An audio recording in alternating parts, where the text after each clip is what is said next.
There's so many. Has anyone been to them all? Not likely. I want to be the first one to see them all. Truly wonderful the mind of a child is. Come on. When you find people who need your help, you help them. No matter what. Good luck. We have hope. Hope that things can get better. And they will. Stand up together. Because that's when we're strongest. As one. You won't be going alone. You'll have a friend with you. No. I'll have a Jedi with me. You might wanna buckle up, baby.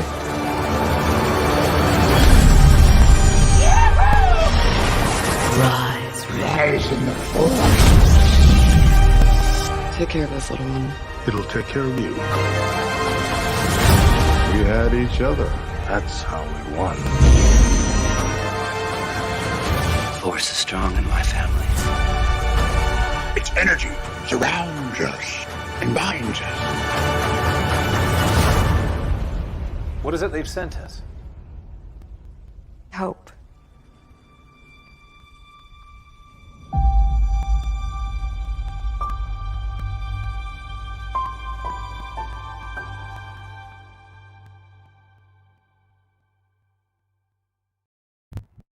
Happy Monday. I'm your host, Derek Mitchell, and you're on To The Point. It's May 4th, so may the 4th be with you for all of us fellow Star Wars nerds out there. It's our day. Star Wars, every movie, every part of the crazy trilogy that they did, not even a trilogy anymore, quadro, I don't even know what the hell number it is. We're like 10 episodes. They're all on Disney Plus today. Go check them out. Binge watch, go nuts. It's always everybody's favorite Star Wars day is today, May the 4th. Hopefully everyone had a good weekend, but let's jump into the news here. Here's your midday update here at The Point. This morning, U.S. equity markets fell amid rising tensions between the United States and China. As Warren Buffett also said that Berkshire Hathaway has unloaded its entire stake in the airlines industry. Also, the owner of J. Crew is filing for bankruptcy protection. This has long been awaited. It was talked about at the very beginning of the pandemic. This is probably the first of many we will see in big boxes, as we have talked to guests last week and the week before discussing the future of retail. So what they are is they are the first major retailer since the pandemic forced the closing of most stores in the United States. More retail bankruptcies are expected in coming weeks, with the doors of thousands of retail stores still locked. Those states have begun their staggered restart of their economies. March sales at stores and restaurants had their most severe plunge on record, dating back to 1992. Clothing sales fell more than 50% that month and has grown worse. Abrupt closures of stores threaten the overall health of U.S. consumers, driving 70% of all economic activity in the country.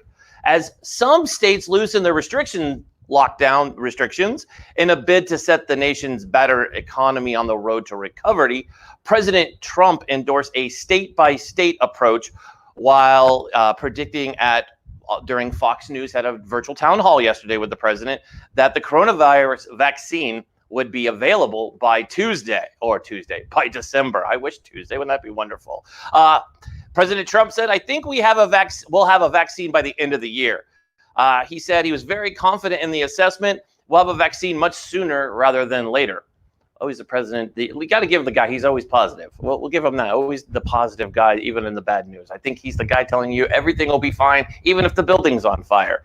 Also, last night, President Trump accused the Chinese government of making a horrible mistake in its virus response and then orchestrating a cover-up that allowed this virus to spread around the world. President Trump said, in his opinion, China made a mistake. They tried to cover it up. They tried to put it out, and it's like a fire, President Trump said. It's really like trying to put out a fire.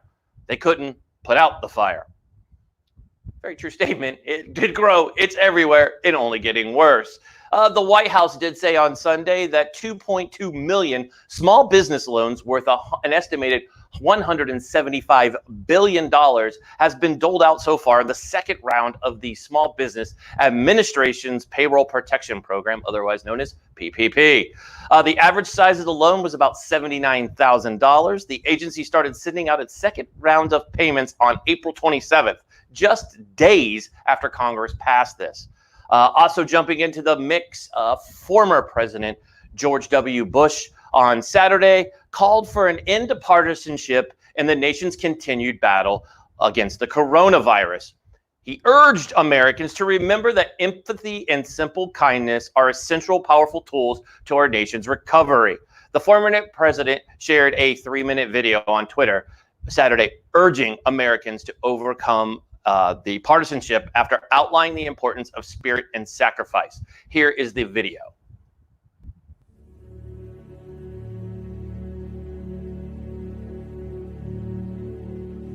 This is a challenging and solemn time in the life of our nation and world. A remorseless, invisible enemy threatens the elderly and vulnerable among us, a disease that can quickly take breath and life.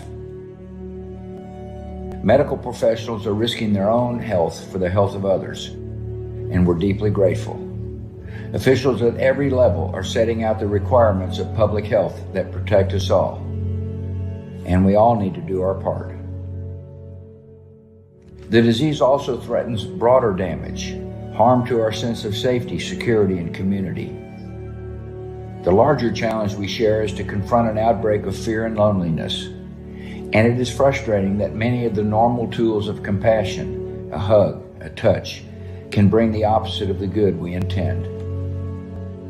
In this case, we serve our neighbor by separating from them. We cannot allow physical separation to become emotional isolation. This requires us to be not only compassionate, but creative in our outreach. And people across the nation are using the tools of technology in the cause of solidarity. In this time of testing, we need to remember a few things. First, let us remember we have faced times of testing before. Following 9/11, I saw a great nation rise as one to honor the brave, to grieve with the grieving, and to embrace unavoidable new duties. And I have no doubt, none at all, that this spirit of service and sacrifice is alive and well in America. Second, let us remember that empathy and simple kindness are essential, powerful tools of national recovery. Even at an appropriate social distance, we can find ways to be present in the lives of others, to ease their anxiety and share their burdens. Third, let's remember that the suffering we experience as a nation does not fall evenly. In the days to come, it will be especially important to care in practical ways for the elderly, the ill, and the unemployed. Finally, let us remember how small our differences are in the face of this shared threat. In the final analysis, we are not partisan combatants. We are human beings, equally vulnerable and equally wonderful in the sight of God. We rise or fall together, and we are determined to rise. God bless you all.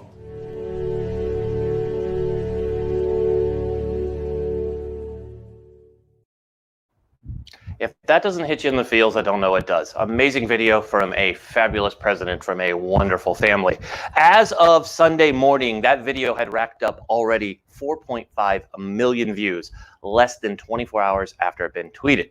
But, of course, it also received a tweeted jab from Donald Trump. The president tweeted early Sunday that apparently quoting Fox and Friends co-anchor and everybody's thank you for my service veteran, Pete Hegseth, asking why President Bush didn't push for putting bipartisan aside during the impeachment trial against President Trump. He was nowhere to be found in speaking up against the greatest hoax in American history, President Trump added, end quote.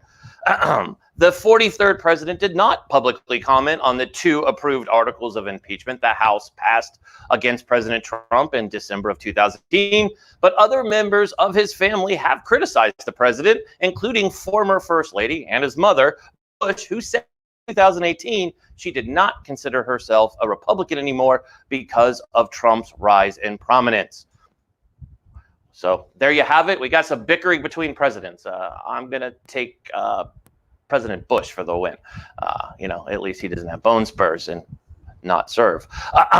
In a crazy display of power, Icelandic strongman and Game of Thrones actor. Oh my goodness, you guys know I struggle with names, so I went with a big one here. Hafthor Bjorgensson broke the deadlift world record Saturday, picking up 501 kilograms. Okay, everyone else in the world knows how to do that one, but America, I'll help us out. That is nearly 1,100 pounds of weight. He played Sir Gregor Clegane, a.k.a. The Mountain on Game of Thrones, and made his deadlift world record attempt Saturday, which was broadcast live on ESPN. You should go check it. It's on YouTube, too. It was crazy. His previous record, actually the record he broke was Eddie Hall had it, and it was for 1,100 pounds. He broke it at almost 1,200, so crazy right there. So let's jump into what we're going to be talking about here. April's unemployment, we always talk about it, but April's unemployment report is going to be released this Friday and almost certainly will show that the coronavirus pandemic inflicted the largest one-month blow to the U.S. labor market on record. Economists surveyed by the Wall Street Journal have forecast the new report will show that unemployment rose to 16.1% in April and that employers shed 22 million non-farm payroll jobs. That's bananas.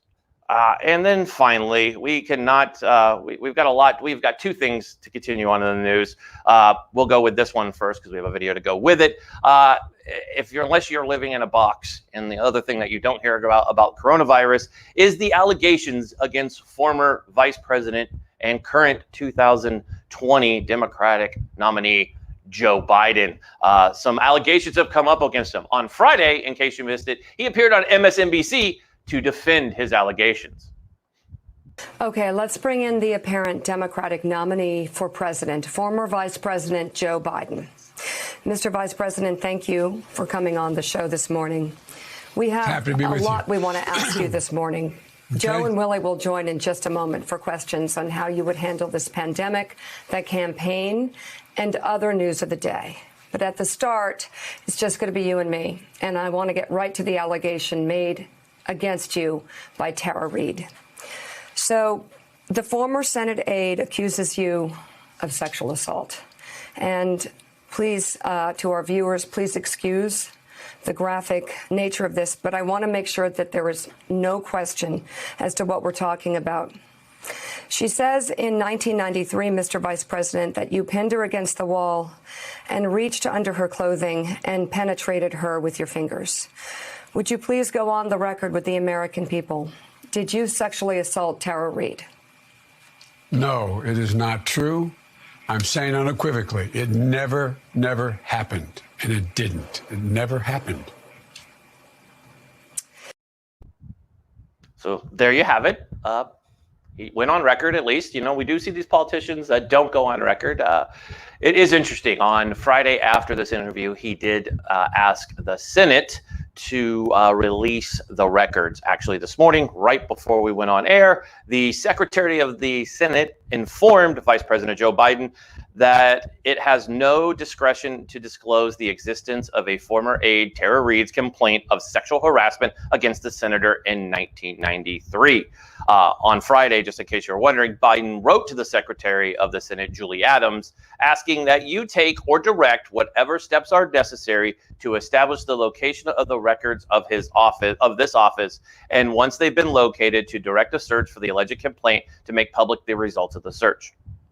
So this is going to be an interesting ongoing story, and we do have a guest coming up here shortly. We'll talk about this topic. But two things before we get going. In case you're a gamer, I like to leave things with at least some sports and gaming. If you have gamers in your household, chances are they're probably playing Call of Duty Warzone. The new Battle Royale for Call of Duty franchise Modern Warfare arrived March 10th, just in time for the lockdown here in the United States and elsewhere.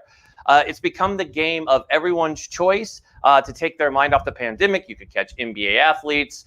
You could catch all your favorite sports stars. You could catch actors. You could catch just about everybody is playing this game. In fact, In its first month alone, this free-to-play game downloaded more than 60 million times.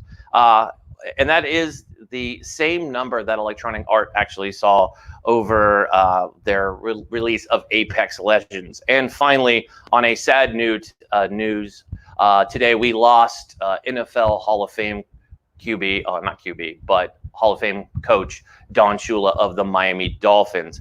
Don Shula was 90 years old. Don Shula was one of the greatest coaches in NFL history. He was known for leading the unbeaten Miami Dolphins to the Super Bowl during the 1972 season, and the Miami Dolphins are still the only team in NFL history to finish an entire season undefeated. That includes all the way through a Super Bowl, not joking, to anybody named the New York Giants. Love you, Tom Brady. He was a 2-time Super Bowl champion coach, 4-time coach of the year, and holds the record for most wins by a head football coach with 328. In case you're wondering, Bill Belichick has an active record with 273 wins as an NFL coach. We got through the news, ladies and gentlemen. So now, let's get to the point.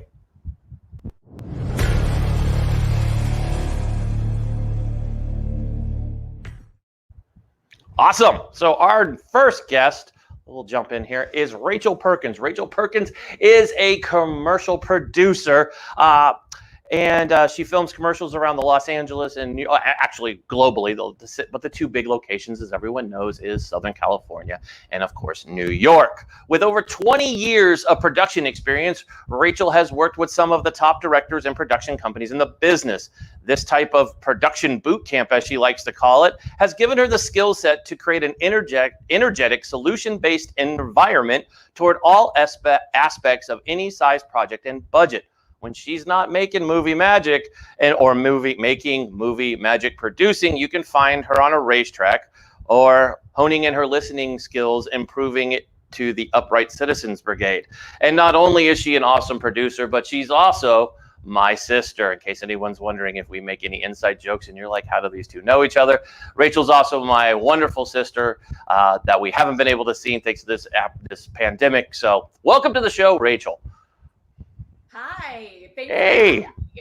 Hey, it's like virtually seeing you. It's like a family reunion, but yay. But so how have you been during this pandemic? She's frozen.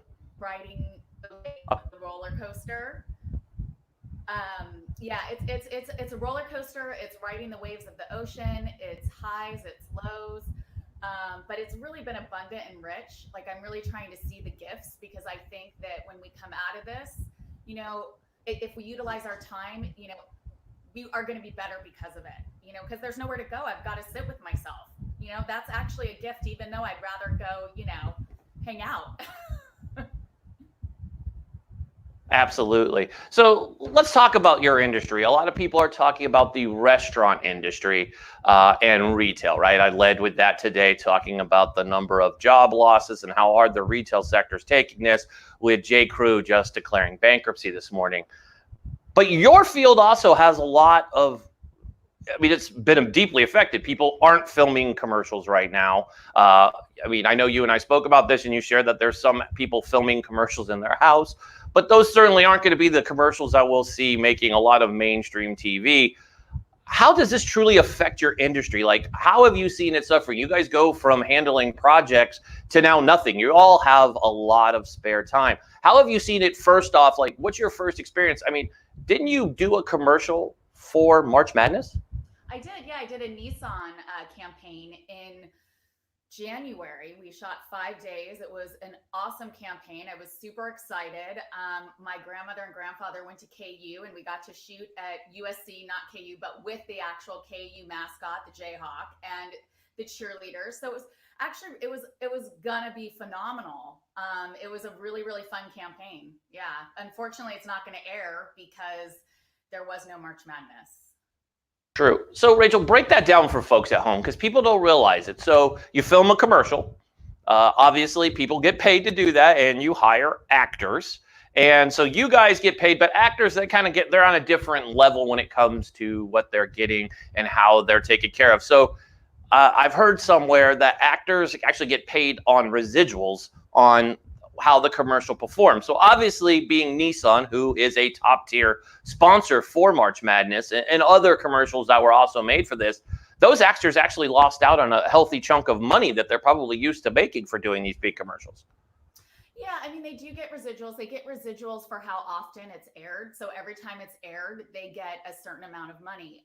And that depends on how many times it's aired. It could be up to $20,000. It's a lot of money that, the actor will not be getting since it's not airing. And they know that going into it. But unfortunately, due to the COVID, this Nissan commercials usually do air. And so it is, it's people do there are commercial TV actors that's where they make their living. So it does impact them. And that's union. Non-union has different agreements, but union, SAG, AFTRA actors get residuals. That's the crazy side of this that people aren't talking about. So that bleeds out down the way, and it's not just producers not getting paid and directors, but there's a lot of people who end up on a set for filming a commercial that we're so used to seeing on our TVs everywhere we go. So let me ask you this. Are you hearing anything out there? I know that you do a lot of freelance work, and I looked into it, and there's a lot of people who are considered freelancers. What are you hearing out there? Are we anywhere closer to start filming commercials, or are we? California is a big state. Obviously, we could film commercials in other parts of the state of California, just like there's other places in the country that are opening up. Texas is pretty much wide open right now, and other states. What are you hearing out there? How are we going to make commercials? Yeah, it's really tricky. There's not, a one size fits all answer, and it changes daily. We, as of right now, it'll probably be tiered out. And so maybe it'll start with, they'll allow permits for a crew of 10 people or less. Then it'll go up to 25 or less. Just to give you an example, the Nissan job that I did for March Madness when we shot at USC, there were about 250 people all in. That's crew, that's security, that's agency, that's client, that's talent. That's, any of the USC staff. There's a lot that goes into big commercials. So it really is impacting us, and the amount of work, all those people are getting paid for that day. So unfortunately, it's a challenging time, and everybody is trying to come up with great solutions to get us back out there and get us back to work. But it will be a rollout because there are just so many people, and we do work in intimate environments where it's high intensity. We're up against the gun. We're trying to stay on time, kind of like a live show, except, it's not live, but it's all those same things. So I'm sure you would understand the pressure. But yeah, it's, I'm just not sure when. It just depends on when, it's up to Gavin Newsom and for California, really, and New York, Governor Cuomo. So I think that, it's just a wait and see. Unfortunately, I wish there was an answer and an easy answer. I know in certain places in the country, they've allowed filming again. And, some of the things that they've been discussing, some of my colleagues have been discussing is ways that we can, come up with kind of guidelines until maybe OSHA gets involved or a government agency that comes in and tells us how to do it. And for commercials, it's not a governing body. It's an association because we're all independent producers. So for the production company owners, I'm not an owner. I get contracted by the production company when the project is awarded. And so they've come out with these amazing, just guidelines as a starting point. Again, it's changing every day as, we learn more and more about this virus. Perfect. That's a great answer. A lot of insight. It's good to see that we are starting to get things back to normal. I know that we're still not cutting it close yet for the fall season, which is crazy to say in May, but I know you guys film. I know it's changed a lot since they probably used to film Super Bowl commercials a lot earlier, but now I know they can do them in the fall without any issues. So let me ask you this before we go. We got about 2 minutes left here. What have you been doing to stay? It's a question I keep asking everybody, especially in jobs that they're used to going to and doing.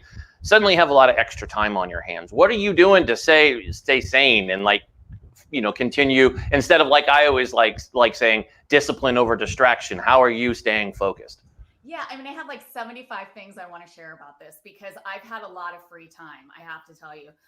Some of the things, one Handel group, it's my Lauren Zander founded the Handel group with her sister, Beth. And it's been taught the method at their coaching company, and they've taught the method at Stanford and MIT, and they do free calls. So I am plugging them because it saved my butt, like really, just kind of getting out of my own way, not using the virus as an excuse to not show up for my life. And obviously I'm a human. I have feelings around all of this that I do need to work through.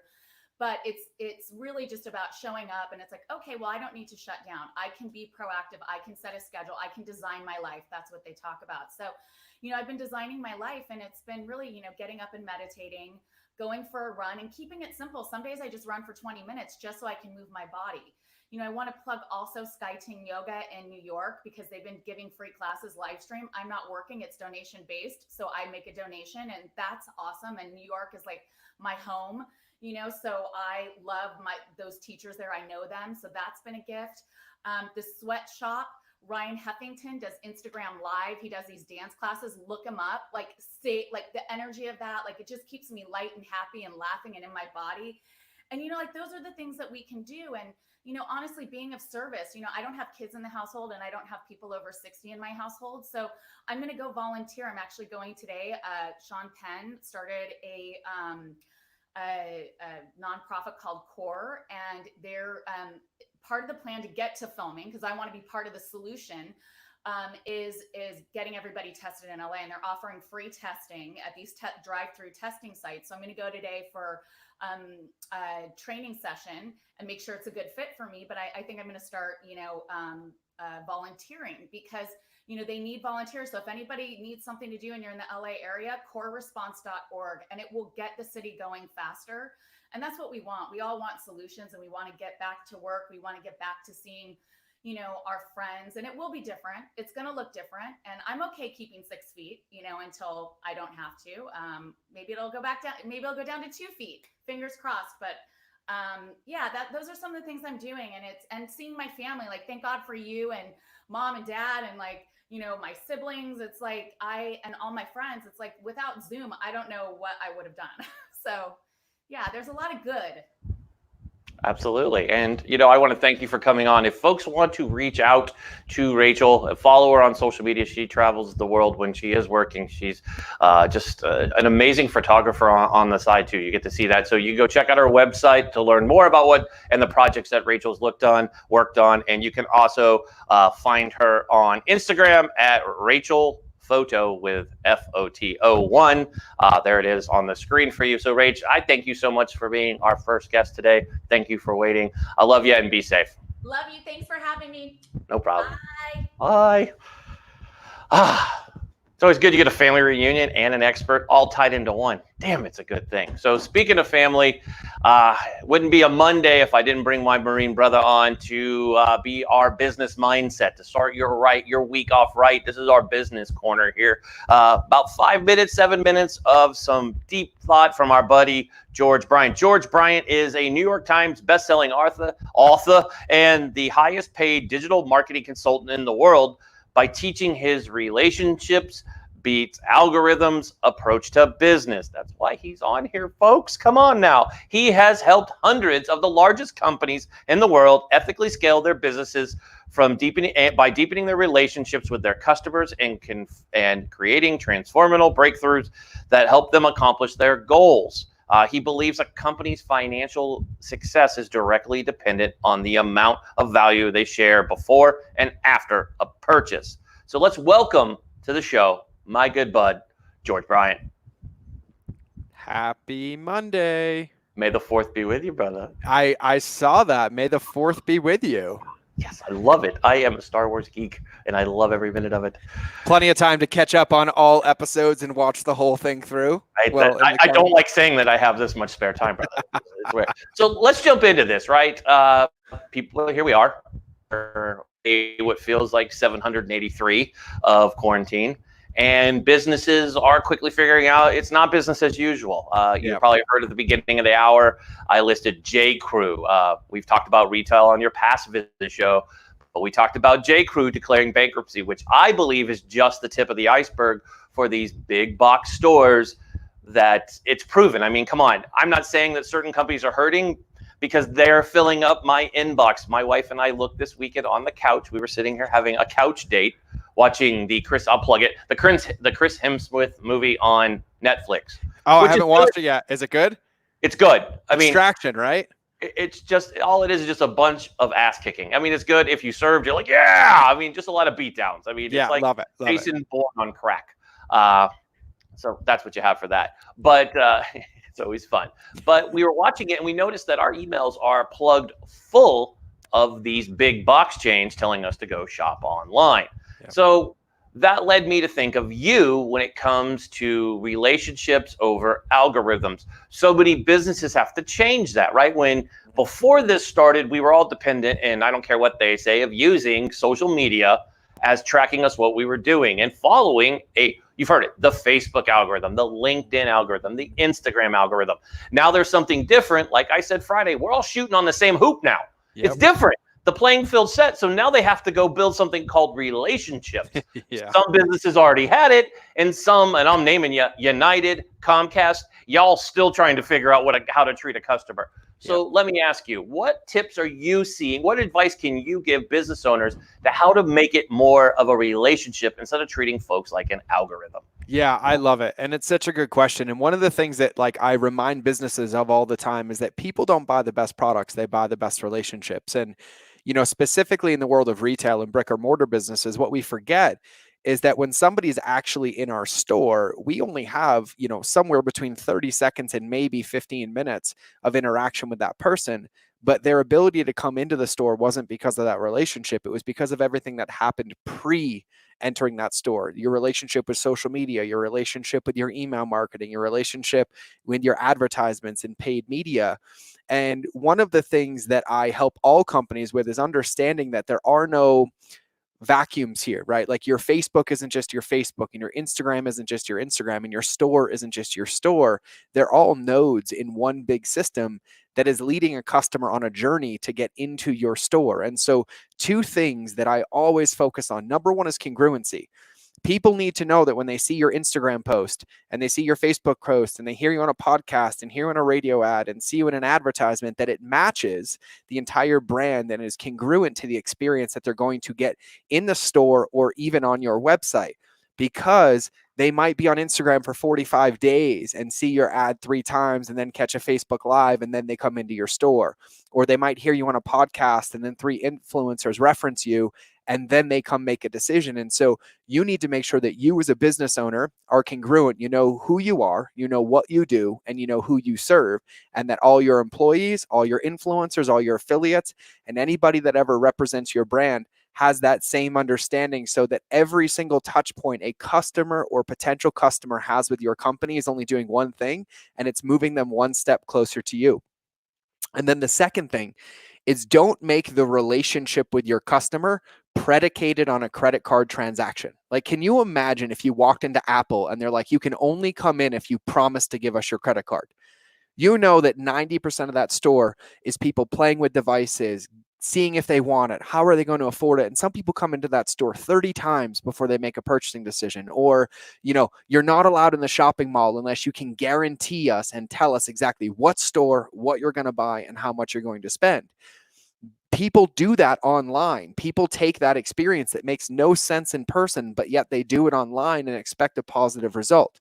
Your job as a business is to build a container that customers or potential customers can come into and go through their buying process. This is what I teach as the conscious and subconscious customer journey.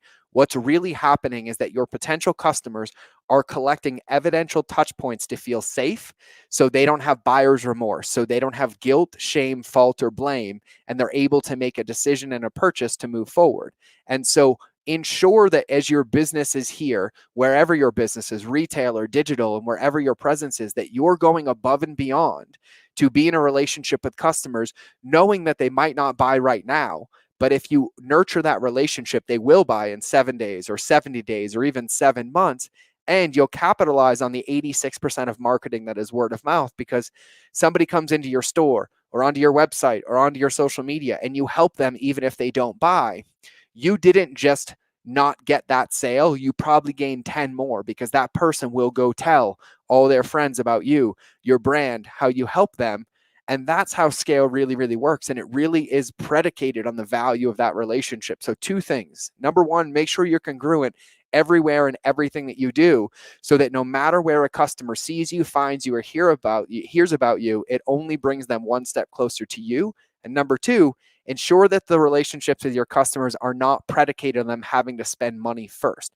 Give them the experience and the value that they can expect to receive on the back end once they're a customer before they pay you, which will incline their buying behavior, because people don't buy the best products, they buy the best relationship. And at the end of the day, it's about them feeling safe to trust you to then transact with your business and allow you to stay in business.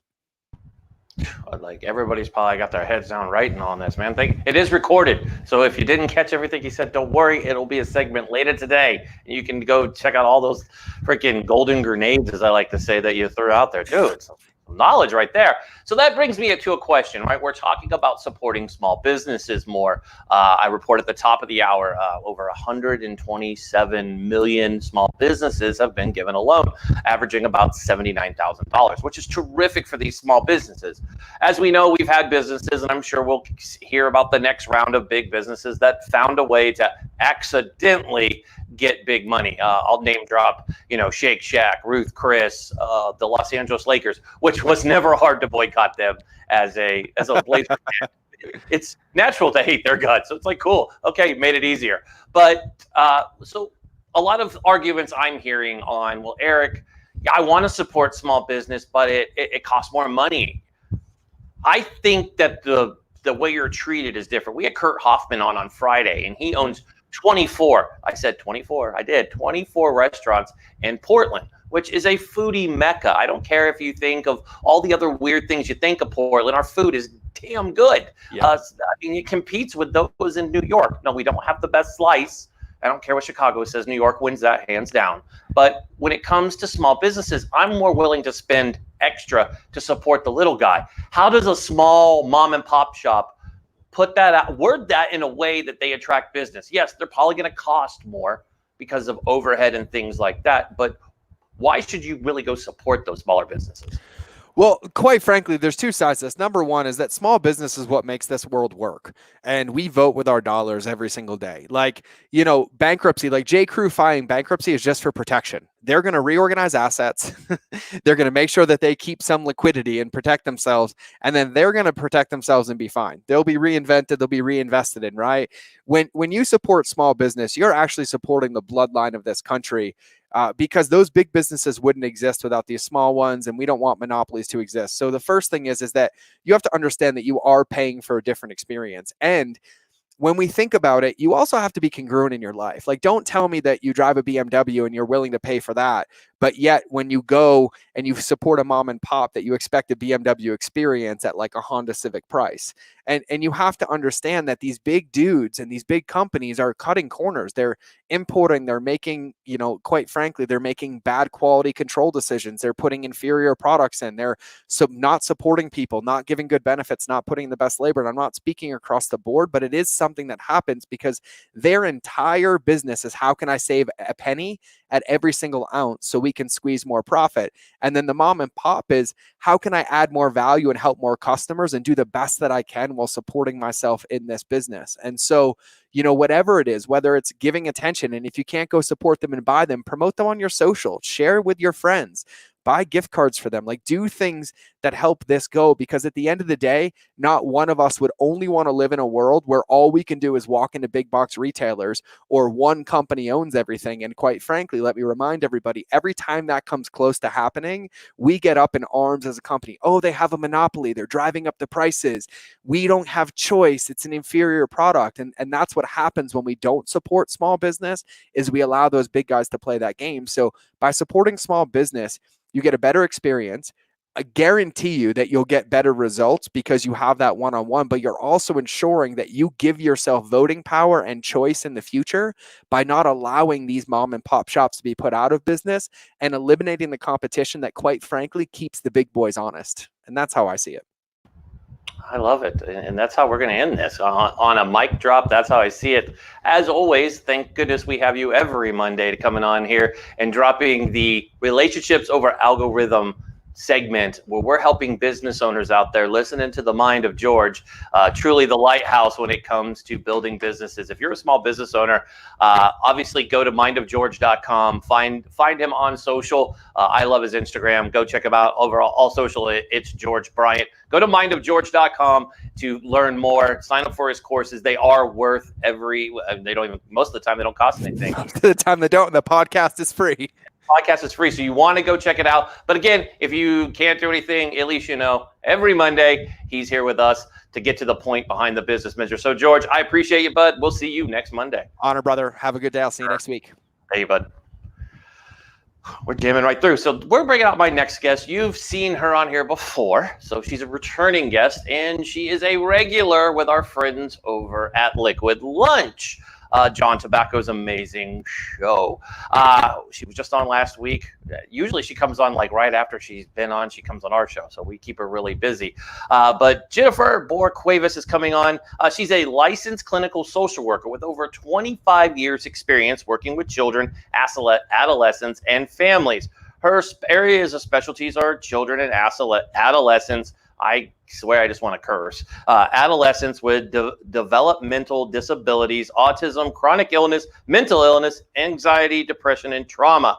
Jennifer is a disaster mental health worker for the Red Cross and a regular television and radio contributor for Newsmax, CBS, and New York to provide a psychological commentary on multiple topics.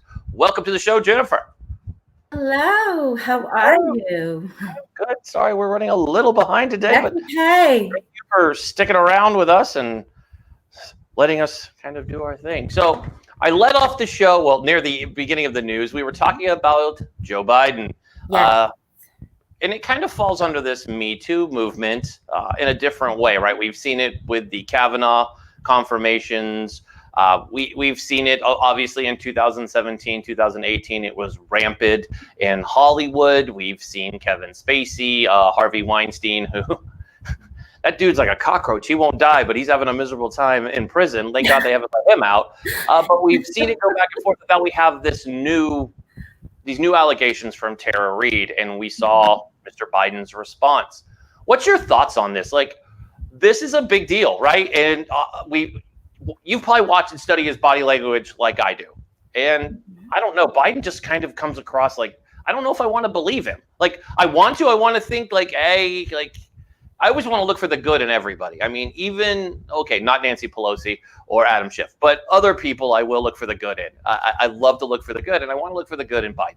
Just want to be like, please have something good. No, another guy that you're like, maybe he's a good guy. So what's your thoughts on this?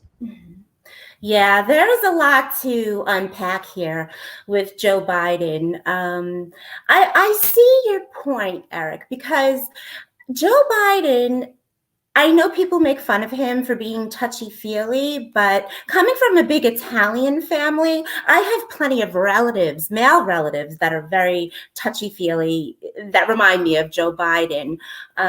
So I think that many people could see some of the innocence in Joe Biden's history of PDAs with people. And then I can see that there are people who wonder if he is also a sexual predator. So there's a lot to unpack here. And the Me Too movement is sort of the framework that moves us along in all of these situations. My opinion, though, with the Me Too movement is that it plays out very differently when you're in Hollywood, the political field, and the military. However, the three main missions of the Me Too movement, as we know, are to empower women who have been sexually assaulted or harassed to come forward with their stories. Secondly, it's a call for accountability.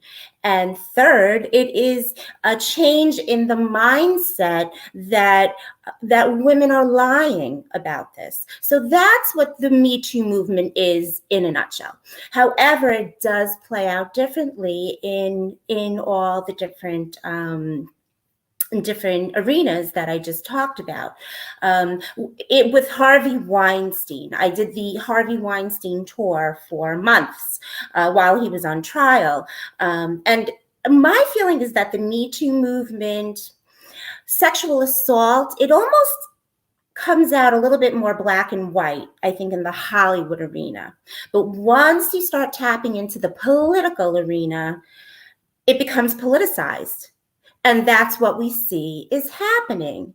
And so now what we are watching on the news is a man, Joe Biden, a candidate for the presidency, denying the allegations that have been brought forth on him, which he does have the right to respond to. And now the way it's being politicized is the Democrats are now being accused of minimizing the Me Too movement, that they were the ones that sort of helped go up the ladder. So yeah, Awesome. lots to unpack here. I agree with you on that. It is funny. I will say this, and I don't know if I speak for a lot of America, but I feel like sexual allegations and DC go hand in hand, like corruption. At the end of the day, it's all money on either side. That's who butters the bread. That's why you don't see anybody. I mean, it was nice to see the president last night in that very Hollywoody town hall.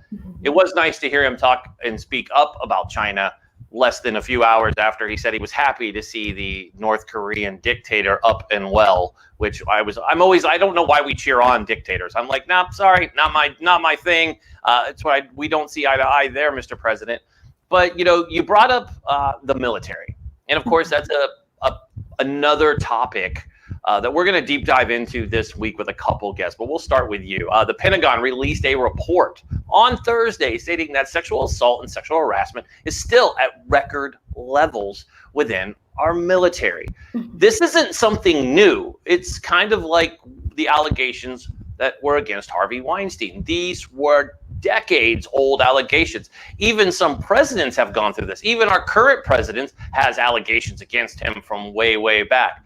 So what can we do to sort through what is real and what is false? Because we have seen, and I'm asking this because I'm kind of subject hopping, but I'm driving this home somewhere. If you look, Kevin Spacey, perfect example, right? Crucified in the media. He hasn't lost in court yet. In fact, either the people are dying that are accusing him of it, or they don't have the evidence suddenly and it's gone. And that leads to more conspiracy theories. And the logo behind me does not say InfoWars, so we're not going to go down that boat. But I mean, how do you get the fine line to believe? Because obviously people are going to look at this as a gravy train, and you can go ruin people's careers. We've seen that. So. Yes, and yes, it has. Sexual assault is very, very hard to prove. And there are so many reasons why, from the psychological perspective, that it's hard to prove. If you don't have hard evidence via a rape kit or via some sort of physical assault that was witnessed by the authorities and documented, then it becomes his word against hers or her word against his. Let's not forget the men that have been in these situations.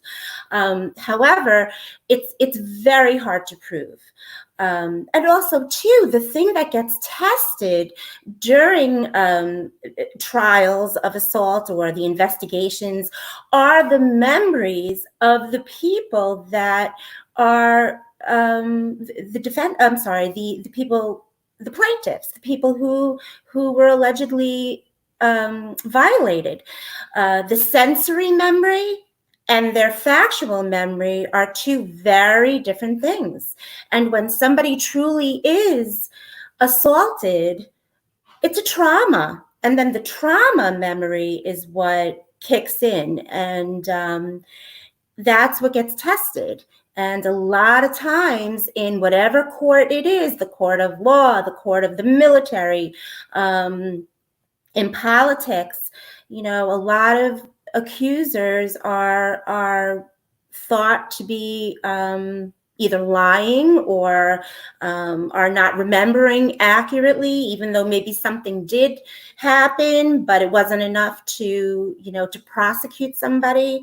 Yeah, this is not good. And in the military specifically, the other thing I wanted to say, with that study that was done, I read it thoroughly, and they cited that the most at risk group were the people who were 18 to 24 years old. Well, that age group, in my mind, psychologically, is still in high school. Okay, so I don't even think that they are at the psychological maturation to be able to come forward with allegations of sexual assault against people in a higher position, because let's not forget, sexual assault is generally done by somebody who's in a power of position. So yeah, there are so many factors that make this so hard to prevent. Awesome. This was great insight, Jen. We'll have to have you back as we continue this series. I want to dive deeper into this to understand it, and I'm pretty sure that these allegations against the former vice president will still be around for a few days, probably well into this month. So I want to thank you for coming on our show today. We'll have you back real soon. Thank you for your insight into this movement. Have yourself a great week. You too. Bye. So on to our next guest. We've a lot of knowledge bombs today, folks. But I want to welcome our next guest, and this one is a doozy. Talk about a guy who has done some incredible things. I'm honored to have our next guest on the show. Bryan Brandenburg is the Chief Science Officer and founder and CEO of Zenergy. Hopefully I said that correct. He is a veteran and honorary commander of the fighter wing of the U.S. Hill Air Force Base in Utah. He's a serial entrepreneur, best known for his advanced visualization technology in gaming, we'll move that one, pop culture, and now at Zenergy, taking human psychology to visualization for AR and VR simulation to an entire new level. So, Bryan, welcome to the show. Hey, thanks, Eric. Glad to be here.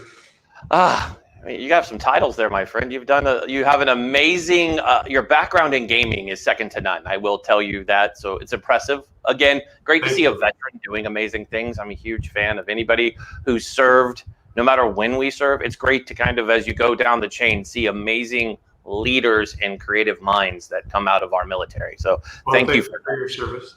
Well, you too, my friend. So you're a technologist and a scientist who went from, founding two of the largest game studios in the country to a 3D anonymity visualization that continues to show up in today's medical textbooks. Like, how's that happen? Well, gaming was my initial passion as a young man. And then as I got older and started worrying more about my health, my new passion became longevity and health and wellness of the human body. So let's talk about this. Your technologies has lifted AR and VR and body visualization to another arena.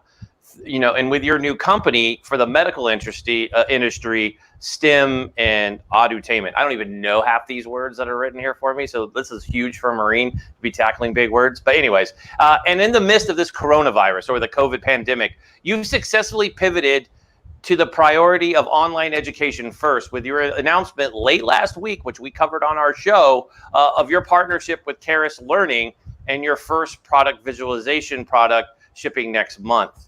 So why is the visualization and simulation so important, and why are you doing this now? Well, it's my observation that everybody in the human race has something in common, and that's their body and physiology, more ubiquitous than even a cell phone. And so it's important to think about what's inside of the body rather than what you see in the mirror. And so that's why there's, Fitbit devices and being able to monitor everything that's going on as you become, more fit and focus on, getting younger. And so we're focusing on demystifying what's underneath the skin and working on not only gross anatomy, but microbiology all the way down to the atomic level. A lot of drugs interact at the protein and molecular level, and we're creating visualization and simulation all the way down to the atomic level. So what does this mean for the future of education, right? We've now, I mean, education is a big topic, especially virtual, and everyone doing it remote, right? Our kids were tossed right into the fire just 8 weeks ago.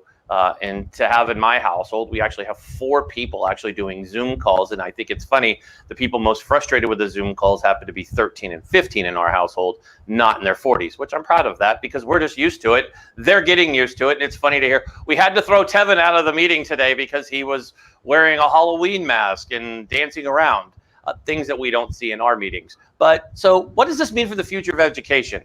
Are you making a prediction that now that education, and even maybe especially medical education, is destined to be primarily or entirely online? I think it will be primarily online. I think the COVID experience was an interesting insight into what happens when all the schools have to start going online because of, the social distancing.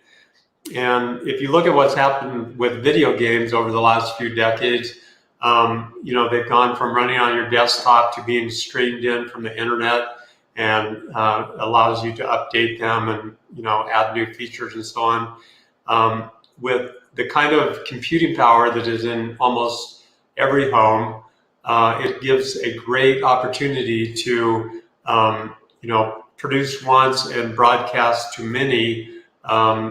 The things for online learning, which includes learning about the human body. So we think, especially with a huge movement, we look at all the predictions in terms of the importance of STEM and STEAM in our country to be able to compete as in the worldwide market, that science is going to become more important, and we're building tools that will accelerate that learning for the STEM and STEAM students. Whew. It is fascinating. I was checking out your video before we came on. That was an impressive video. Just so folks know, we will drop that in this video in post. So when you watch this segment, you'll be able to catch the video that I'm referencing. So last question for you here, Brian. In a startup environment, few are growing and even few are successfully raising money, especially right now. But yet, you have been successful in doing this. What does this mean, and what's next for you? Well, so far so good. We were able to just close another $500,000, almost $600,000 round. We've raised almost $2 million since April of last year, and I think we were able to capture the vision of the people that we talked to about investing in our company. And as I mentioned, everybody has a body and they're curious about what's happening. And so we connect to people more so than, something non-detached like a car or cell phone or, some obscure financial app. So we have that going for us. But then if you look at the statistics, the healthcare and wellness industry is a $10 trillion industry. And we only have to get a fraction of that to be successful. And we think we found, an amazing niche, and we're going to go after that with a passion, and we have the team and experience to go for it. I love it. Well, I want to thank you, Brian, for coming on and filling us in on this amazing and very big growing vertical that you have jumped into. You've had amazing success your entire career, and it's great to have you on. We'd love to have you back on and dive deeper into this because AR and VR are amazing to me, and to see them used in education and in medicine is simply amazing. So, Brian, thank you much for coming on. Thank you. It's a real privilege. Thank you, bud. Okay. So that's our show. Hopefully that you picked up some stuff. If you have any questions or want to come on the show and be a guest, remember, just send us a message. Remember, if you're watching, to click subscribe and hit the notification button so you know when we go live next. On behalf of the entire To The Point team, from myself, our executive producer, Butch Seltzer, and Madison Mitchell, and our producer, Chris, in the booth, we thank you so much for tuning in. I'm Eric Mitchell. Be safe, be strong, be smart, and God bless America.